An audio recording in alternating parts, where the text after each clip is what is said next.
Quand je dis le mot amour, vous pensez à qui? Normalement, on me dit toujours la famille, le couple, les animaux, mais c'est vraiment rare que quelqu'un me réponde mon boss, ou mes collègues, ou mes clients. Pourtant, on passe beaucoup plus de temps avec ces gens-là qu'avec les gens qu'on a choisis dans notre vie. C'est pour ça qu'il est important à un moment donné dans la vie de voir quel est l'effort qu'on met dans l'amour de notre travail. Et c'est très simple. En fait, il suffit de faire une métaphore de l'amour romantique et l'amour au travail. Ça se divise exactement en 4 phases. La première phase, c'est le coup de foudre. Et dans cette phase-là, il faut réfléchir à l'image que l'on donne, à l'effort que l'on fait extérieur et même de langage verbal et non verbal pour connecter avec mon interlocuteur. La deuxième phase, c'est la phase de séduction. Et là, on va parler des mots qu'on utilise, de la conversation, de la manière qu'on va séduire la personne par notre discours. Mais attention, parce que pendant longtemps, on nous a vendu que le plus important pour séduire, c'est ce qu'on dit. Mais les choses ont changé. Le plus important pour séduire, c'est l'écoute.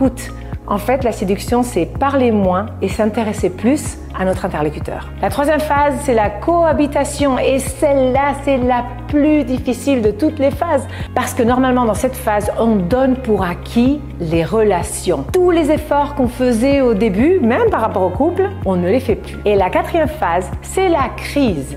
Et je ne vais pas dire que la crise, c'est une opportunité, mais la crise, c'est une opportunité. Et c'est une opportunité de prendre des décisions par rapport à la relation. La première décision, cette relation, elle est morte, donc j'en peux plus. Et la deuxième, c'est quelle est la responsabilité que je prends de la situation de la crise. Ma grand-mère disait toujours, 2 personnes ne se fâchent pas si l'une d'elles ne le veut pas. Et justement, se demander quel est l'effort que je suis disposée à faire pour que cette crise soit résolue. Alors, on est prêt à remettre de l'amour dans notre travail ?